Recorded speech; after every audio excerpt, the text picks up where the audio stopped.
over and check me out. That's from a photograph, you know, and stuff. And then it would disappear. It would go off fishing or wherever they went.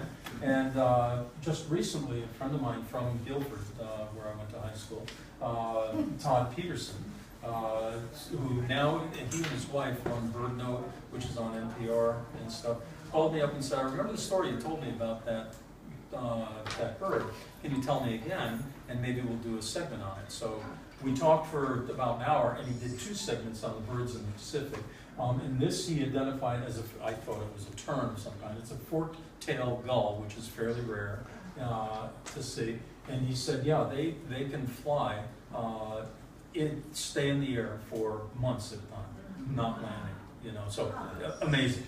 At any rate, I felt I had a companion. I really felt that the loneliness of being at sea was alleviated with that bird. I got to the Galapagos, and this pelican, which was on my bow pulpit here on anchor in the bay, you know, would go off, and many of the pelicans actually, but this one had been fishing, and the seals there, as soon as the pelican will grab a fish, come up and bump their bellies, and they, you know, and they spit the fish out, and the seal get the fish. This guy had tried about 4 times to get something to eat, and was resting after, you know, he was hungry and tired.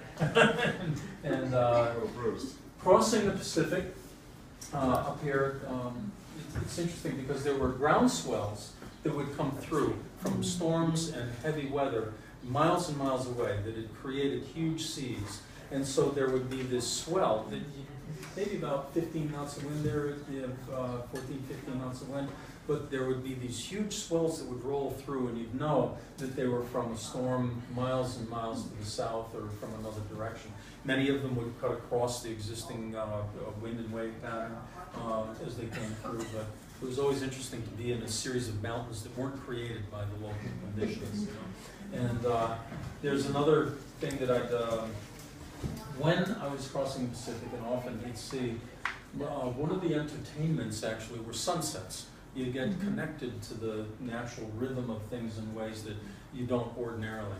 And I remember I would stand for an hour sometimes, a full hour, meditating on watching the sun go down and the sky change color. I wrote about it, and I catch up in my journal and write about last night's sunset. And again, as I was transfixed for over an hour in the companionway, looking forward at the white-capped seas, the white ragged edges on torn denim, pink light rays in a light pastel blue sky, the silvery gold-edged clouds, orange-topped silent soldiers marching in ranks down the deepening blue sky all around, their lavender bottoms turning gray as the sun sank. I'm washed with a physical sensation of love. My skin no longer separates me from a vibration that I feel rising from the pit of my stomach, flowing out through my neck and head and into the movement of clouds to the horizon. All of us moving together in a rapture of perfect beauty, a perfect, deep, silent chord, keeping rhythm beyond all time. It goes, and then the dark stars come out, and I go below, and I start boiling water for tea. So, yeah, there were experiences like that that became physically mystical that have only happened to me in far at sea like that. Finally came into, let's see, actually we jump over to here. The first island I came to was Fatuhiva, which I spoke about. Came into the Bay of Virgins. Interesting, when I'm doing my slideshow, it's a little story that I like. See, this is the Virgin. That's the carriage that she's looking into, the little bassinet and stuff. Over on the other side, you know, and it's fairly clear. It looks like a woman or a person standing there.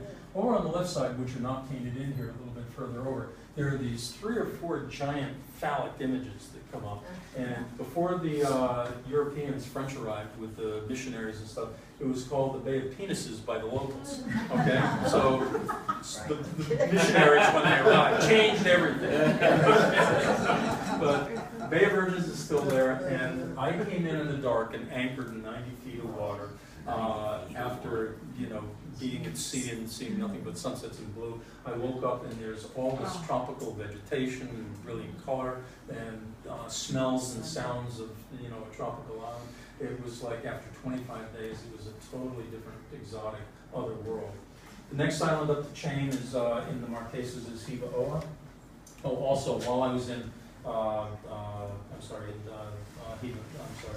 Fatuhiva, I went for a walk up to a waterfall that was way up in the mountains behind there, and along this jungle trail in the middle of nowhere. There was this horse, tiny little tether.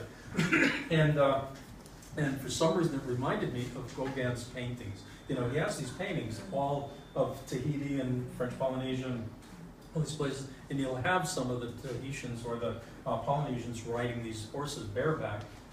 Here's a horse in the middle of nowhere, bareback, and that was the first time I realized I was going to encounter Gauguin everywhere I went. They were on towels, they were on t-shirts, they were on souvenirs, and Paul Gauguin was a small cruise ship at the time, and stuff. You couldn't get away from them. I loved it.